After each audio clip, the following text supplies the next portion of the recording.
조선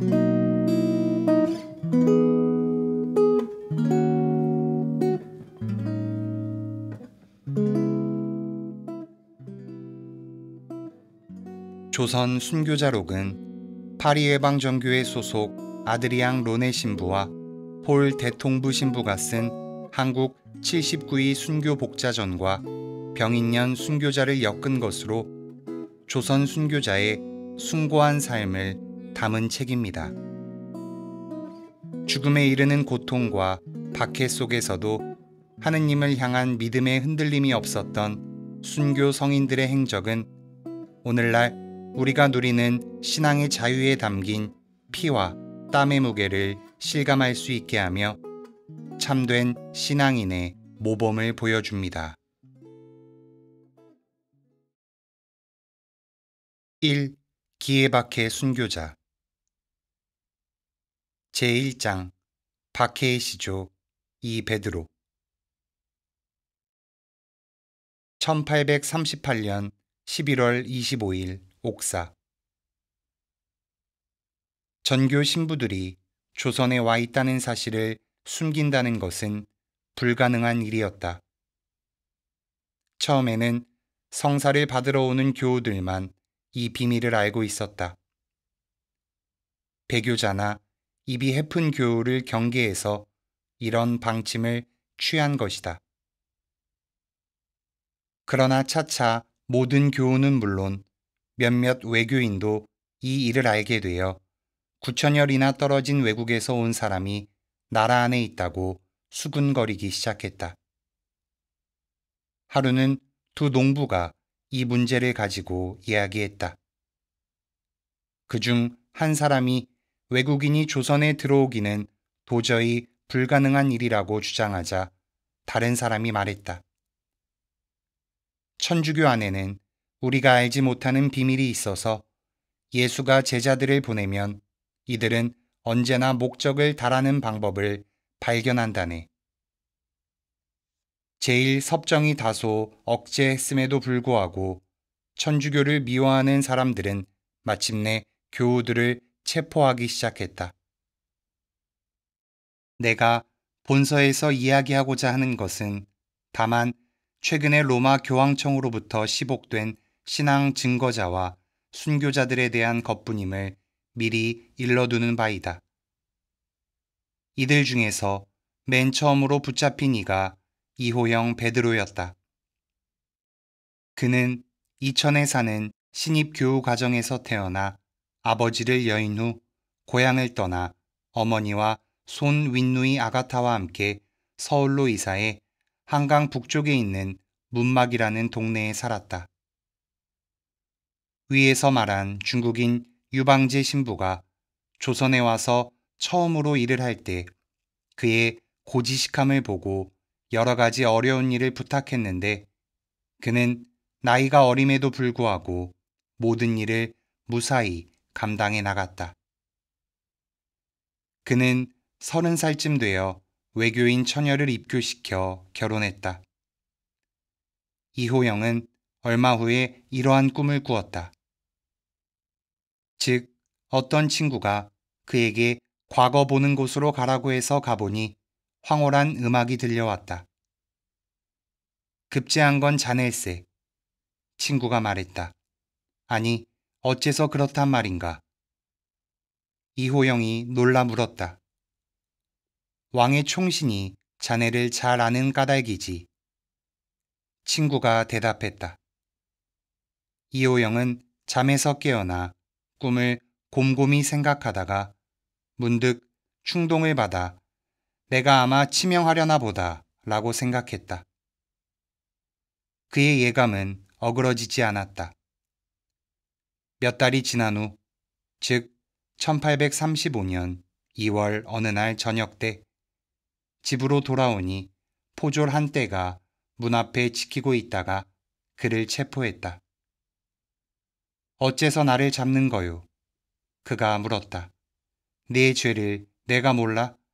천주교를 믿으니 잡는 게다. 포졸이 대답했다. 그의 손 윗누이 아가타도 같이 붙잡혀 둘은 함께 옥에 갇혔다.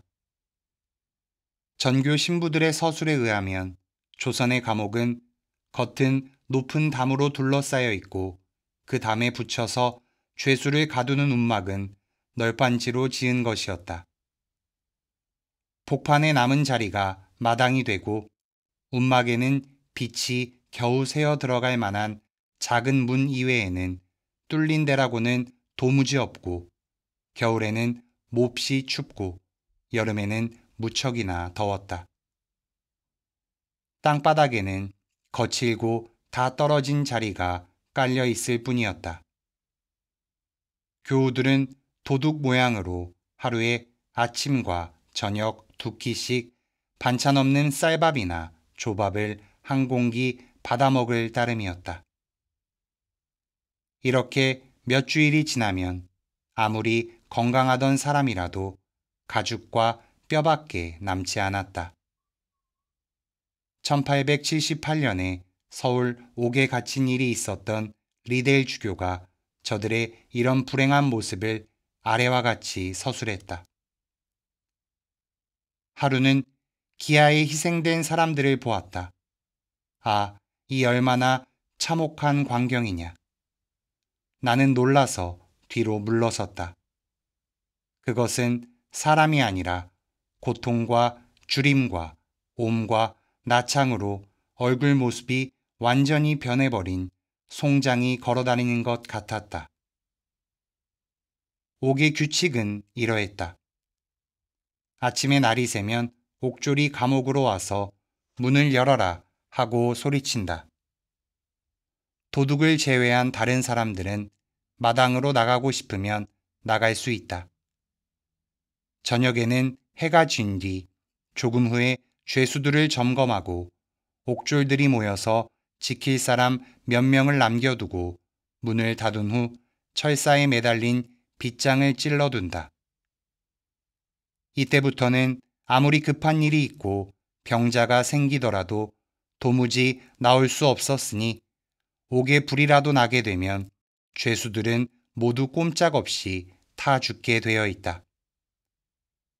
이 때문에 옥졸들의 두목은 집으로 돌아가기 전에 옥졸들에게 자지 말고 불조심하라고 이른다.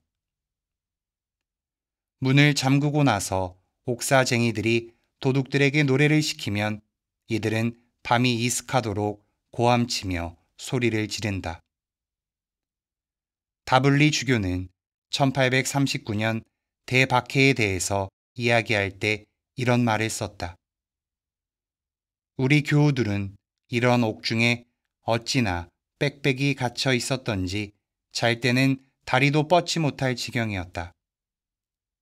그들이 한결같이 말한 것은 이 참혹한 옥중의 괴로움에 비하면 고문 같은 것은 아무것도 아니라는 것이었다. 상처에서 흘러나오는 피와 고름으로 자리는 곧 썩어버려 견딜 수 없는 악취를 풍겼으며 연병이 발생해 며칠 동안에 여러 사람이 죽어나갔다. 그러나 벌 중에서 가장 무서운 것은 주림이요. 그보다도 심한 것은 목마름이었다. 다른 형벌을 받으면서는 용맹이 신앙을 증거한 이들도 주림과 목마름에는 넘어가는 이들이 많았다.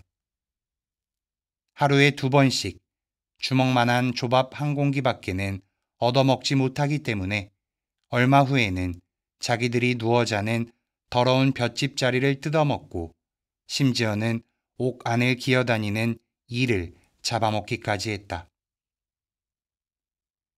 이호영은 포청옥에 갇혀 있다가 형조옥으로 이송되었다.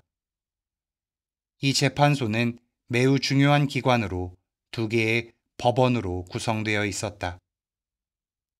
그 하나는 일종의 예심원이라고도 볼 수 있는 포도청 혹은 포청으로 증인을 신문하고 사건을 심리하며 무슨 방법을 써서든지 피고의 자백을 받아내는 곳이었다.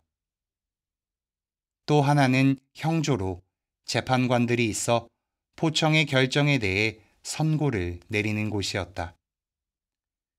이 재판소 아래에 있는 사관청은 서울에만 있는 재판소로 프랑스의 경죄재판소에 해당하는 하급 재판소다. 형조는 상민과 공직에 있지 않은 양반으로 반역죄와 불경죄 이외의 죄를 범한 자들을 처단할 권한을 가지고 있었다. 이호영은 자기가 문초당한 것과 고생한 것에 대해서 대략 아래와 같은 편지를 썼는데 이를 모방신부가 전했다. 동짓달 초엿새 날 재판 시간에 나와 누님은 법정으로 끌려나갔습니다. 당상이 높은 자리에 앉아 있었고 그 양옆으로는 곤장을 든 형리들이 많이 서 있었습니다.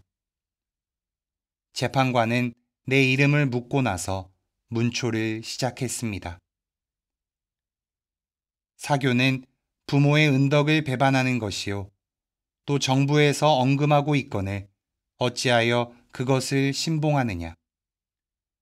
결탄코 사교가 아니옵니다. 천주교를 믿고 그 계명을 지키는 사람이면 국왕을 공경하고 부모를 극진히 사랑하며 남을 자기같이 사랑해야 합니다. 누가 이러한 교를 가리켜 부모의 은덕을 배반하는 것이라고 말하겠습니까? 너는 한문을 아느냐? 모릅니다. 한문도 모르면서 어떻게 그 교를 배울 수 있었단 말이냐? 이 교를 배우는 데 필요한 책이 제가 읽을 줄 아는 조선말로 번역되어 있으므로 한문은 몰라도 관계없습니다. 그러니 그것을 배우기가 무엇이 그리 어려웠겠습니까? 네 나이가 몇이냐? 너는 부모께 제사를 지내지 않지? 누가 보든지 조상에게 제사를 안 지내는 자는 개나 돼지만도 못한 자니 이런 자는 죽어 마땅한 것이다. 그런데도 너는 교를 버리기보다는 차라리 죽음을 취하고자 한단 말이냐. 그 제사라는 것은 헛되고 무익한 것이요. 진리를 따르기 위해서는 헛된 것과 무익한 것을 버려야 한다는 것은 명백한 일입니다. 잠드신 부모께 음식을 차려드리고 잠이 드신 채 그것을 잡수시라고 한다면 그 안이 어리석은 일이겠습니까? 그러니 부모가 돌아가신 후에 음식을 잡수실 줄로 안다면 그것은 더 어리석은 것이 아니겠습니까? 영혼은 저 갈대로 가고 육체는 무력한 송장에 지나지 않습니다. 영혼은 신령체여서 물질적인 음식을 먹고 살지 않습니다. 또 천주의 계명은 훌륭한 것이요 그것을 지키면 공이 되는 것입니다. 임금을 위해 자기 생명을 바치는 사람을 역적이라고 몰지는 않을 것입니다. 하물며 천지와 신인과 만물의 주제시요 왕 중의 왕이시며 전 인류의 공번된 아버지시요 비와 이슬을 마음대로 내리게 하시며 가장 미약한 풀 포기로부터 큰 나무까지도 모두 자라나게 하시며 그의 은혜를 입지 않은 자가 없기에 천주를 배반하기보다는 차라리 자기 목숨을 바치겠다는 사람을 어떻게 역적으로 몰겠습니까?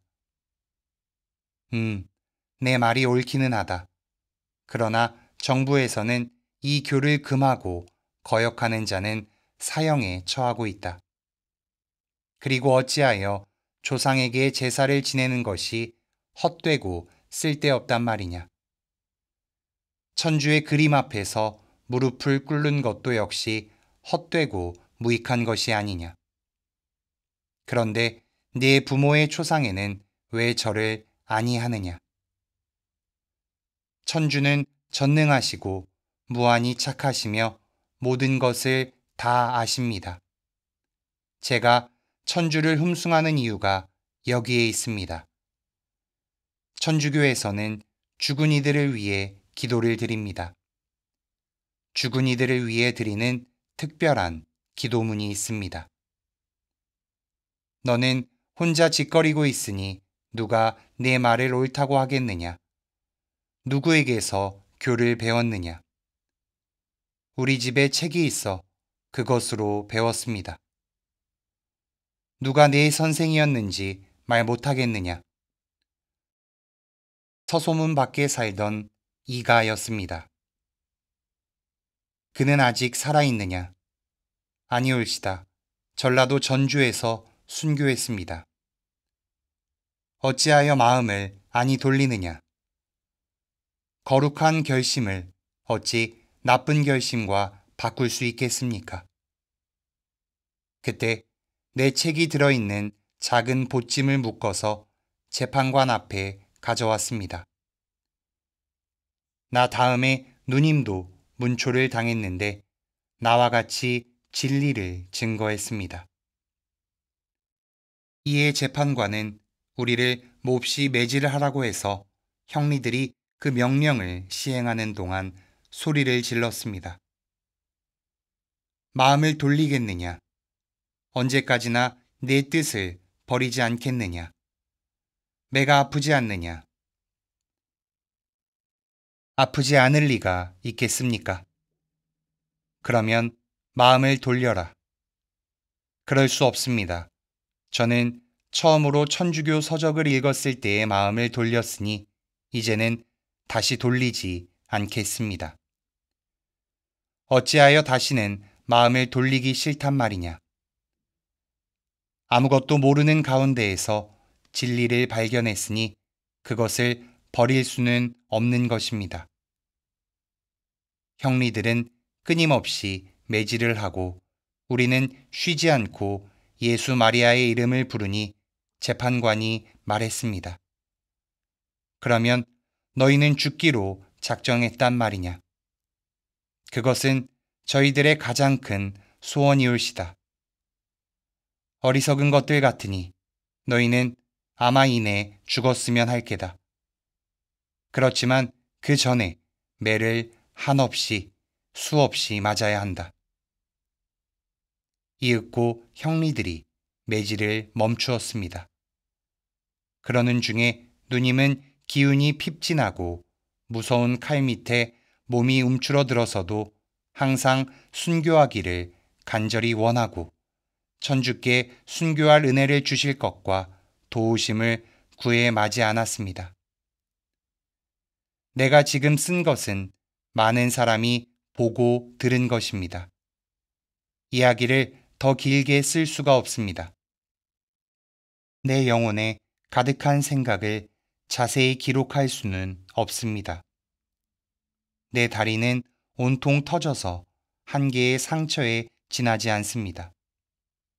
그러나 천주의 은혜로 아직도 괴로움을 당하지는 않았습니다. 교우 여러분께 평화를 축원하며 소식 주시기를 바랍니다. 동짓달 29일 이베드로. 이호영은 이 편지에 자기가 받은 형벌에 대해서 자세히 적고 있지는 않으나 그가 문초 당하는 것을 목도한 이들은 좀 더 자세히 이야기해 주었다. 형리들은 우선 그들을 주례에 틀었다. 주례에는 트는 모양에 따라 가위 주례와 줄 주례가 있다. 가위 주례는 두 무릎과 두 발목을 단단히 잡아매고 정강이 사이로 막대기 2개를 넣고 양쪽에서 한 가닥씩 잡아당겨 뼈가 활등처럼 구부러지도록 했다가 다시 제자리로 돌아오게 하는 것이다. 그리고 줄주례라고 하는 것은 두 발목을 맞잡아매고 두 정강이 사이에 굵은 나무 토막을 끼운 다음 양 무릎에 발을 둘러걸고 그것을 양쪽에서 잡아당겨 무릎이 맞닿도록 하는 것이다. 재판관은 여러 번 이렇게 말했다. 만일 내가 말로 천주를 배반하기 싫거든 커다란 글자 하나를 써줄 터이니 거기에다 점 하나만 찍든지 침을 뱉든지 하라. 그러면 그것을 배교하는 표로 인정하고 너를 놓아줄 터이다. 10,000번 죽어도 그렇게 할 수는 없습니다. 이러한 형벌을 받은 후 이호영은 곤장을 맞았다. 이 곤장이라는 것은 길이가 1.6 내지 1.7m가량 되고 굵기가 팔뚝만큼 되며 다소 날이 선 몽둥이다. 이 몽둥이 끝으로 형리 4명이 한꺼번에 엉덩이와 허리깨를 마구 내려치는 것이다. 재판관이 이렇게 말했다. 조금이라도 신음소리를 내면 그것을 배교하는 행동으로 인정할 터이다. 이호영의 살점은 헤어져 떨어지고 뼈가 드러나고 팔이 부러질 때까지 매질을 계속했다. 그러나 그는 한마디 말도 내지 않았고 소리 한번 지르지 않았다. 이와 같은 영웅적 인내에 막가진 경의를 표하려면 땅에 엎드려야 할 것이요 그것에 맞는 상이라고는 천국 이외에는 없을 것이다. 마침내 이호영은 거짓되고 사특한 교를 믿는다는 죄목으로 사형 선고를 받았다. 이 선고를 집행하기 전에 죄수는 자기 손으로 도장을 찍어 그 형벌이 공정하다는 것을 인정해야 했다. 재판관은 판결문을 그에게 내주며 말했다. 여기에 내 도장을 찍어라. 이호영이 판결문을 보니 천주교를 사교로 단정한 글이 몇 줄 있었다. 이에 그가 말했다. 우리 교는 거룩하고 그 가르치는 도리는 참되니 그것이 그르다고 증언할 수는 없습니다. 그러자 재판관은 형리를 시켜 그의 손을 끌어다가 억지로 도장을 찍게 하고 그를 다시 옥에 가두었다. 이호영은 4년 동안이나 이와 같이 갇혀 있게 되었다. 그는 정직하고 온화하고 상냥해서 옥졸들의 마음을 샀고 한 늙은 죄수는 그의 덕에 감화되어 회개하고 세례를 준비하기까지 했다. 그와 그의 손 윗누이 아가타는 끝까지 천주를 열렬히 사랑하자고 서로 권면했다. 그들은 같은 날 순교하기로 약속했으나 이호영의 기력은 점점 쇠약해져서 드디어 병이 들고 말았다. 그는 원이 꼭 한 가지 있었다. 그러나 그것은 오히려 천주 성의에 자기를 온전히 또한 거룩하게 맡기는 말이 아니었던가. 나는 칼 밑에서 치명하기가 원이었습니다.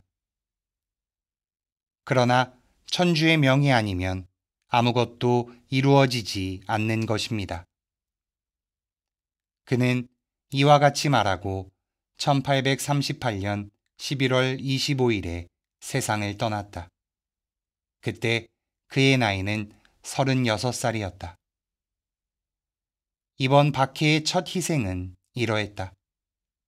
지극히 그리스도교적인 그의 생애는 빛을 바람이 없었고 그의 죽음 또한 인간적으로 영광스러운 것은 아니었을지라도 그의 이름은 간선자 명부에 비밀리에 기입되어 오늘날 천주교회 안에서 빛나고 있는 것이다.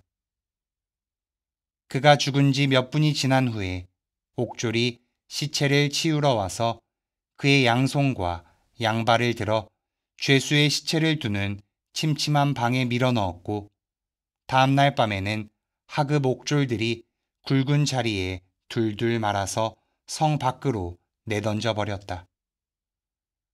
옥 안에서 순교한 신앙 증거자들의 시체는 거의 다 이와 같은 대우를 받았던 것이다.